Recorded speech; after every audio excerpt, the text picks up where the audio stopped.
Hello guys. Welcome back, it's me Renesmee here. Today I have special for you. What if Renesmee had a chance at a normal life beyond the vampire world? Without wasting your precious time, moving to the video. Like, share, subscribe please. 70% of people are love to watching me, but not subscribing, not motivating for me guys. Okay, let's go. Bella's Pav. It's been a few months since the brutal misunderstanding incident between the Volturi and the Cullens, and everything sort of changed since then. Our family has been very cautious on who we interact with, just so they don't get too clingy with us. We've been living a normal life of problems free so far. Edward and I are still completely and utterly in love, whilst we have our beautiful and amazing daughter to love forever, and we mean literally. Renesmee. She's been absolutely amazing, and it makes my non-beating heart swell that I get to love and care for this child of mine for all eternity. She has grown not just physically but intellectually as well, and has ceased to amaze me more. She's physically 5 now, but has the mental capacity of an 11-year-old, and I would lie if I say she wasn't a blessing to us all. Whilst my husband and I are loving being parents, we also have to keep up in the other world. My family have just been awesome, so to say. We are a complete family now, and we all get along more. We're not just some typical beautiful, ice-cold skin pale as white snowed vampires. We tend to keep up with the real world too. We spend our days outdoors all the time, hunting, hiking, visiting the beach. The Push Beach always brings a smile to my face. That's where my other family is. First on my list are the Wolves. We've been through a very tough journey together for these last 3 years, mostly because of the feud between the Cullens and Shapeshifters, but now we're all a family. The Wolves have been hating and being prejudiced on the Cullens for at least a century, because of us preying on bloods of animals rather than human blood, but mostly vampires. But ever since Jacob imprinted on Renesmee, things sort of changed, well, completely changed. Now we're able to walk down the beach and let the soft warm sand and sparkling blue water of La Push feel our skin, and for the first time in vampire and werewolf history, we're allowed to go to at least one bonfire. Courtesy to the imprinting of Jacob and Ness, much to my liking. I still haven't gotten used to the fact of Jacob claiming my daughter, but it simmered down because I know that she'll forever be safe, protected and loved for the rest of eternity, and that just gave me joy and happiness. Imprinting isn't such a bad thing really. I just didn't get the fact that my best friend will soon be my son-in-law, but Jacob assured me that that wouldn't happen anytime soon, but I wasn't quite convinced, so I enforced the rules a bit high in the relationship. Well, Edward did. He said they weren't allowed to get married or even begin a relationship until she's 18, the real years, much to Jacob's dismay. He hadn't talked to us for at least 2 days, but soon agreed to it and told us that wouldn't happen. Ness, of course, hasn't found out about their imprinting and wouldn't until she develops feelings for Jacob. Jacob, on the other hand, is still my best friend, and I couldn't be much happier. Our friendship was based only on the love of a brother and sister would show. We argue and have our shortcomings, we care for each other, we laugh together, we cry together, and most of all we love each other dearly. Ever since I became immortal, I always wondered how our life would be now, him permanently disappearing out of my life. That would be horrible against humanity. Glad everything stayed the same. Whilst for my dad, Charlie, he was just his old self, which I'm glad hasn't changed. He still doesn't know about us vampires, has still on the need to know basis, and he stuck to it. He hasn't asked any questions about us. The only question he always asks is, Bella, why are you so beautiful, which I always laugh at and shrug with the usual, my mom and dad got good genes. Only thing he knows that is out of the ordinary is Renesmee is mine and Edward's biological daughter, and that werewolves do exist, so you'd say he's still on the need to know basis. Otherwise he is great. Life has been treating him well for the past few months. He got engaged to Sue about 2 weeks ago, and I'm happy about that. He always said that he'd never remarry again, but I guess since it's the 21st century that things do change. This means Sue will be my loving stepmother and Lee and Seth my stepbrother and sister. Lee always joked about it, never thought I'd be related to a vampire, let alone a Cullen. She wasn't too thrilled at the beginning, but as she got used to it, she started loving it and is happy her mother found love in my father. That brought me and her closer than ever, or than it should be. I would say she's a really close friend that I get to see often, and I'm just happy she'll finally be my sister. Renesmee is also very fond of her. She absolutely adores Lee, and vice versa. It's a matter of understanding each other. Even though she'll act like she dislikes us, deep down inside she loves all the Cullens. As for Seth, on the other hand, he was absolutely and utterly excited about it. He always says, glad I'm going to be related to my best friend, and I always smiled when he'd say that, but then shook me down by saying he was referring to Edward. However, I know Seth feels the same about me. Life was now feeling like it should. I was currently in the kitchen of Edward and I's cottage cooking for Renesmee, Jacob, Charlie and Sue, who are coming over tonight, when I heard my lovely daughter approaching me. Mama, her voice exclaimed. Mama, what you cooking? She asked with her beautiful voice that just made my heart swell. I'm making pasta, sweetheart, I said, preparing the table and placing the salad and spaghetti in the middle. Ever since Renesmee was born, I started cooking more. My dad and Sue also occasionally visit for dinner. Renesmee sat on the kitchen counter swaying her legs. So Grandpa and Nana Sue are coming over? Oh, I hope Jacob is too, she said excitedly. I kissed her forehead and patted her head. He sure is, he'll be here any moment dear, I said. She squealed happily and then my dashing husband appeared in the room. Daddy. Our daughter Renesmee squealed and ran up to hug him. She almost tripped and fell, but her vampire Grace and my husband supported her. Edward laughed. Careful there honey, Bella, what did you do to her, he said to me, referring to my human side of being clumsy. I rolled my eyes and placed the dinner plates on the table.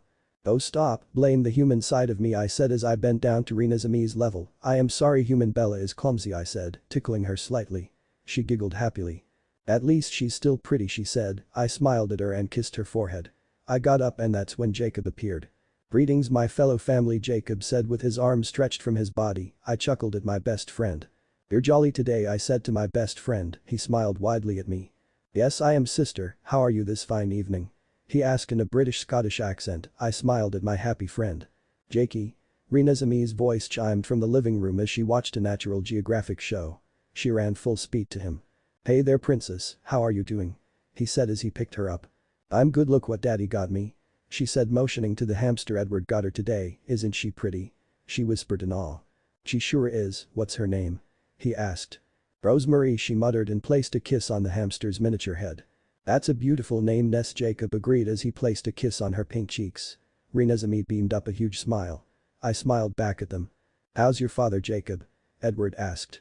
Yeah, how's Billy? I concurred. He's all good, he couldn't stop talking about when he'd get to see Nessie again, he smiled. To say Billy adores Renesmee was an understatement. It never goes unnoticed that Billy and Nessie's relationship is growing. He was very prejudiced towards vampires at first, but since his son imprinted on a hybrid, his thoughts changed miraculously. That's great, why didn't you invite him over for dinner? I asked. Oh I did, but he insisted it was a family night and didn't want to intrude, he answered truthfully as he and Renesmee sat on the ground. He wouldn't be, he's just as much as a family member than anyone, Edward said. I agreed. He's an Olay man I guess, Jacob said and released a shrug. I laughed at my best friend. Yeah right, I laughed but was interrupted by the doorbell ringing. Edward walked to the door and opened it. Yeah Eddie, my father's voice exclaimed. Good evening sir, Edward's politeness vaporized. I quickly inserted my contact lenses. I've gotten a little used to them contacts ever since I was turned, but I still got that irritation feeling. Good evening Edward, Sue's voice chimed in as they embraced. The group then came in full view into the house. Grandpa's in the house, Charlie joked. Grandpa?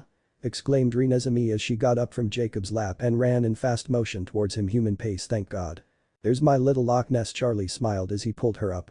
Nice one dad, I rolled my eyes. I didn't particularly like the fact she was still named after the mythical creature, let alone her being called by it. You're my little girl too, he smiled as he side hugged me. I smiled and pulled away to hug Sue as well. How are you guys doing? I asked them. We're great, really good actually, and you sweetheart? Sue asked. I smiled and answered the same. Look granddad, Renesmee said innocently as she showcased her little hamster Rosemary to him.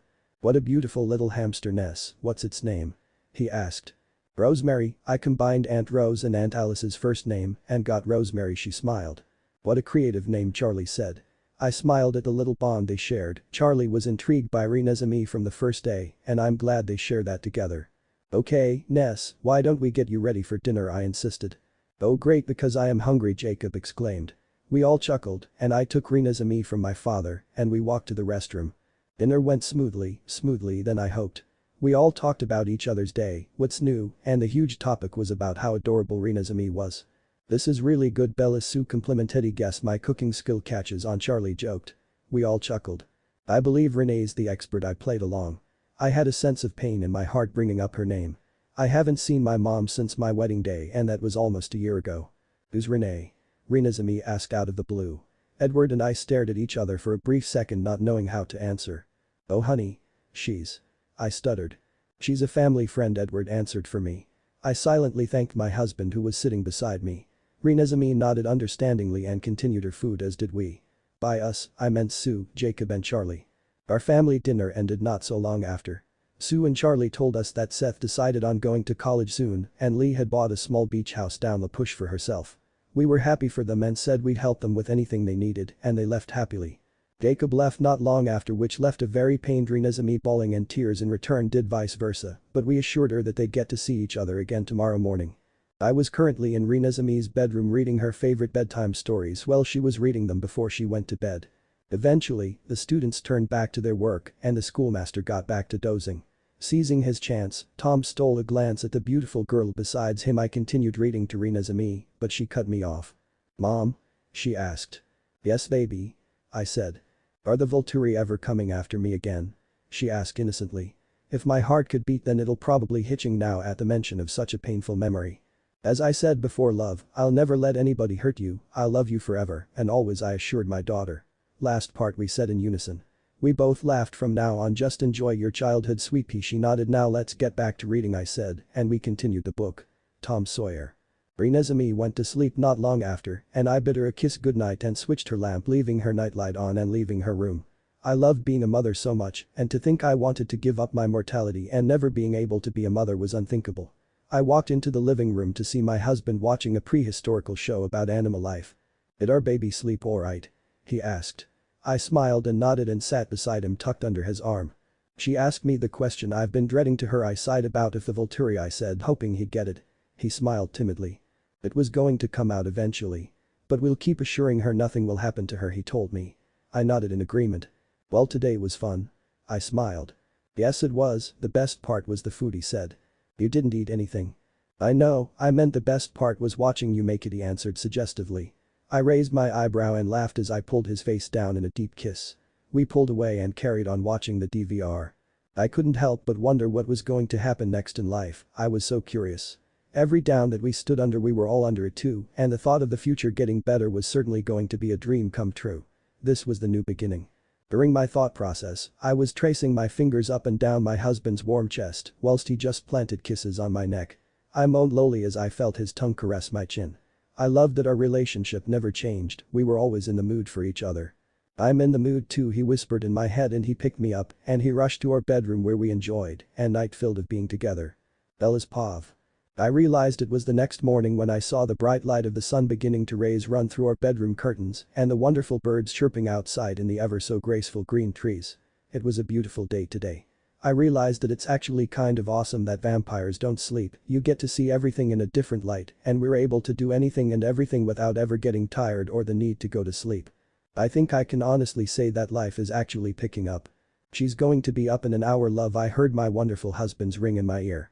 I realized then that I was inclined with Edward's warm body. His arms were around my waist with his chin on my bare shoulder. I closed my eyes and smiled as I felt his lips on my shoulder blade. "I don't think I'll be able to get up if you continue doing that," I muttered to him. I could literally hear him grin against my skin. "Do we have to get up?" I asked my now mischievous husband. I didn't want to get up at all, and especially not when I have my husband here to keep me company. He kissed my bare shoulder. "She's just like you," he whispered to me. I smiled. She's got some of you in her," I chucked. "Yeah, but more so like you," he answered. I rolled my eyes. He clearly was implying how intransigent Renesmee was that she was even compared to me. Edward placed a kiss on the back of my neck. "Hey, I love you," he muttered. "Love you too," I replied, turning my entire body so that I could face him. I then crushed my lips into his in a strong passionate kiss filled with love and also longing. He cupped my face in his hands as we kissed and roamed them up and down my body in a soothing motion. Oh, this always sent thrills to me, but I needed to be careful because I always got too carried away. I maneuvered myself so I was now straddling him, never breaking the interlocked kiss we had. I gripped a fist of his hair as I roamed my hands up and down his chest and stomach. This caused him to shiver in pleasure and he moved my body so he was on top of me. He stared me deep into the eyes and did something I didn't expect him to do. He used his vampire speed and got out of the bed. I frowned at him. "She's stirring awake," he informed me. I sighed deeply. It's not like Renesmee is doing anything wrong, but it's bad timing. As if Edward read my mind, he laughed. "Come on, love," he said, handing me some clothes after inserting his own. "Thanks," I muttered. "I'll get breakfast ready," he said, kissing me on the forehead and heading out of the room. I looked at the clothes he gave me and realized they were what I wore yesterday, but I had a plan of my own right now when I saw that he left his shirt on the nightstand. I threw it on and walked out of the room to Renesmee's room. When I got there, I saw a stirring Renesmee. I smiled at how cute she looked with her long bronze hair spread across the pillows. "Morning, baby," I whispered as I got to her side of bed. Her eyes fluttered open when she heard my voice and she smiled when she saw me. "Good morning, sleeping beautiful," I said. "Morning, mommy," she replied and opened her arms in a hug. I chuckled and took them without hesitation and picked her up from the bed and carried her perfectly. I realized Renesmee has grown at least an inch taller staring at her now. She didn't look like the 5-year-old yesterday anymore. "Ready for breakfast?" I asked and she nodded excitedly. We walked out of her room and into the kitchen. We caught my husband by the stove making Renesmee's favorite eggs. "Morning, Daddy," our daughter exclaimed happily. I set her down so that she could greet Edward properly. "Hey there, sweetheart," he smiled as he bent down and placed a kiss on her forehead. "How'd you sleep?" he asked. But she smiled as she skipped away into the dining room where she left her pet hamster. She took Rosemary perfectly out of her cage and began playing with her. Edward and I smiled at our daughter. "She's precious, isn't she?" Edward said and I nodded in full agreement. I wrapped my arms around his bare back in a warm embrace and placed a kiss and got on my tiptoe and planted a kiss on his shoulder. "You're trying to seduce me, are you, Mrs. Cullen?" he whispered to me. "If it weren't for my vampire skin, I'd be blushing a lot." "Why would I do that, Mr. Cullen?" I asked innocently. "Oh, don't act all innocent, love," he said, touching the fabric of his shirt. I giggled uncontrollably. "You guys have got to stop doing that in public," we heard the husky voice of my best friend Jacob. I rolled my eyes and turned around to see him standing at the door of the kitchen looking all so disgusted. I raised an eyebrow at him and he shrugged. "What?" "Good morning, Jacob, it's really nice of you to join us," I said sarcastically, moving away from Edward. He grinned at me and kissed my cheek. "Morning, Eddie boy," he said. "Hello, Jacob." "Oh, Jake." We heard Renesmee exclaim and she entered the room. Jacob picked her up swiftly from the ground. "Hey there, princess, how are you doing?" he asked. "I'm doing great, and now that you've arrived everything is just perfect," she smiled at him. "Okay, I haven't fully gotten over the fact that Jacob has claimed my daughter, and my only daughter I might add. But I have warmed up with the situation. All I wanted was Renesmee to be loved and protected, and if Jacob could give her that, then that was all that mattered." "Are you staying for breakfast, Jake?" I asked. "Oh nah, I just thought I'd come visit Ness before heading for patrol," he replied. I had to say, Jacob has opened up to his new profound title as Alpha. He didn't like it at first, but it was the only way to carry the Black legacy, and since he'll be immortal forever, then it'll definitely live on. "Breakfast is served," Edward announced, and Renesmee squealed happily as he set the food on the kitchen island table as she sat on the chair. Jacob left soon after Renesmee had breakfast, and it was just the three of us again. It was a peaceful day and all we wanted to do was be a family for the morning. But being in the house really has taken its toll, so we decided to go hunting. After finishing our last meal, we wondered where else to go next, but then I came up with a brilliant idea. I decided to take Renesmee somewhere Edward and I always escaped to unwind our thoughts, the one place Edward and I really felt at peace. Our meadow. We hadn't been here since after the battle, and I have to say how bewildered I am to see how it has changed over the months. It was so beautiful now, flowers have blossomed wildly and the trees have grown feet higher. It was magnificent. Edward and I were perfectly sat together at our spot under the tree as we watched our daughter have a ball as she ran around the meadow making bubbles. "This place is beautiful," I said. "It still is," Edward replied. I smiled.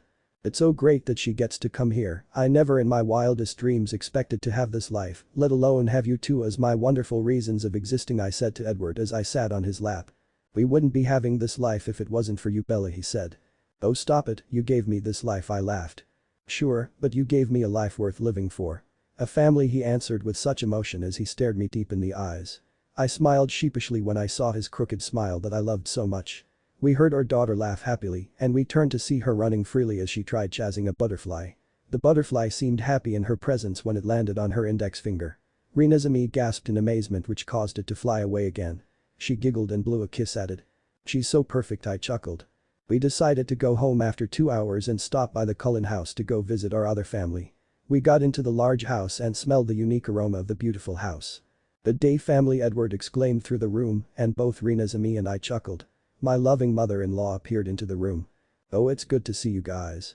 She coaxed happily and pulled us all in a hug. I smiled against our own embrace. "How are you doing, Bella?" "I'm doing perfect," I said truthfully, and she smiled warmly and rubbed my arm. "Hey there, brother and sister," Rosalie said as she entered the room. I smiled back at my adoptive sister-in-law.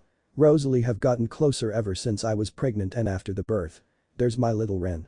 Sorry guys, but I have to steal her," Rosalie said as she picked Renesmee up and planted kisses all over her, and she left the room with her. I sniggered. "Oh Bella, Edward, I'm so glad you guys are here," Alice's voice ringed around the house as she descended the staircase. She pulled us into a hug. "Hey Alice, are you here to tell us about the latest trends or the latest gossips?" I teased her. She rolled her eyes. Not technically. She simply replied and walked into the living room. I frowned in confusion and looked back at Edward to see him shrugging. We followed Alice's trail. Where's everybody else? I asked, realizing that the other side of the family wasn't around. Emmett and Jasper are watching some football match and Carlisle is at the hospital, Alice answered. I nodded and she continued. Okay, so Renesmee's birthday's coming up, she stated. Alice, Renesmee's birthday is like a month away, Edward inserted. Of course I know that, brother, but who said anything about advanced planning?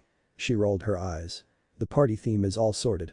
All I need to know from you is what presents she'd like. Well, I wouldn't recall her wanting presents, I said, unsure as I turned to Edward. He smiled weakly. Well, Renesmee has been expressing thoughts on going to school, he informed me. My eyes widened. Renesmee wants to go to school. I thought she loved being homeschooled. I asked. Well, she didn't express them in so many words, but she'd like to experience it. I can't say I'm not surprised, he said. I sighed. My child in school. I couldn't picture that. What if she gets noticed? Or how would she react being in a place full of humans? Okay, so I guess you'll discuss that later. And I'm sure we can discuss this topic later, Alice said almost awkwardly. I smiled back at my sister. So what's the theme about, Alice? I asked enthusiastically, and at that point, Alice grins widely and begun ranting her ideas. We all go home shortly after dinner for Renesmee after a wonderful day with our family. It was 1950, which meant it was almost past Renesmee's bedtime. I was in her room as we talked about today. How did you like our day? I asked her. Oh, I loved it so incredibly so, my favorite part of today was being in the meadow, she replied with delightful joy. Oh, I smiled at her. Even that butterfly seemed to enjoy it too, I laughed and she joined in after. Why don't you go to sleep, baby, I said, kissing her head. Love you, mom, she said as she crawled deep into the covers. I smiled. Love you too, baby girl, I replied as I switched her nightlamp off and shutting her door slightly. I walked into Edward and I's bedroom to see him reading a novel. Hey, I said. He simpered at me and gave me a peck on the lips. Is she asleep? He asked and I nodded. Good, he replied and began attacking me with kisses. I giggled. Oh, Edward. Jacob's pav. I watched as my imprint and reason for my existence drained down the herd of elk I caught for here. Today I took Renesmee hunting while the Cullens planned Renesmee's birthday. I didn't really understand why it was so early, because her birthday was only a matter of 1 month, but Pixie has plans of her own. I was currently in my wolf form and to say I was exhausted was an understatement. Last night was just too crazy for me, patrolling was really energy draining. Seth always teased me on why it was too soon to react to Sam last year. I always rolled my eyes to that, but now I can honestly agree with him. It was surely too soon. I didn't realize I was drifting into unconsciousness when I heard the slight laugh coming from my Nessie. Ooh, you're in trouble. Seth's annoying voice ringed into my mind. I was currently having a panic attack wondering where Nessie could have went to, and Seth just has to add more pressure. Shut up, Seth, can't you see I'm freaking out? I snarled at him. I guess the babysitting business has gone on a down low, Lee entered my mind next. I rolled my eyes. Jake lost Nessie. Seth thought to Lee. I sighed, just what I needed. My two-bait is lecturing me. I'll be having more of that from Bella. But Jake, isn't Nessie supposed to be your imprint? Lee asked. Yes. That's why I'm freaking the hell out. I retorted into her mind. What I mean is, can't you sense her presence or something like that? Isn't that the side effects of an imprint? She asked. My eyes widened in realization. Of course. I can sense how Renesmee was feeling wherever she was. I didn't have time to thank her because I immediately ran to the northern direction for the border. When I reached it, I took a deep breath and tried sensing Renesmee's emotions. What I didn't expect wasn't danger but worshippiness. I turned around and continued running through countless trees of the forest. At this point I'll literally run to the ends of the earth in search for Renesmee. WHCH brings me back to what Bella said this morning. Jake, I am trusting you on taking care of Renesmee because if anything happens to her I swear to God, she warned, trailing off. I cupped her face in my hand. Bella, I promise nothing will happen to Renesmee, you've got my word on it, I assured her. Well, I get it's true what they say. Don't make any promises you can't keep. I continued running and more running. While doing so, I was thinking of all the possibilities on what could happen to her. What if she got lost? What if she got kidnapped? What if the Volturi came after her again? When I reached the clearing, I could feel Renesmee's presence grow stronger and then I realized I was getting closer to her. Beautiful flowers blossoming wildly, soft ever so green grass trilled my paws, lilac and green scent ringed into my nostrils. The sun glistening in my fur. I frowned when I stared at my surroundings. I haven't been here before. My gaze moved from the beautiful scenery to a small 4 feet tree only feet away from me. It looked to be a willow tree on its way to blossoming. I then diverted my gaze to the light around it, to what looked like my Nessie. I quickly phased back into my human form and threw the shorts I kept wrapped around my knee on quickly as possible, so she wouldn't see me. I exhaled a breath of relief when I caught her giggling in delight as she stood in front of the tree.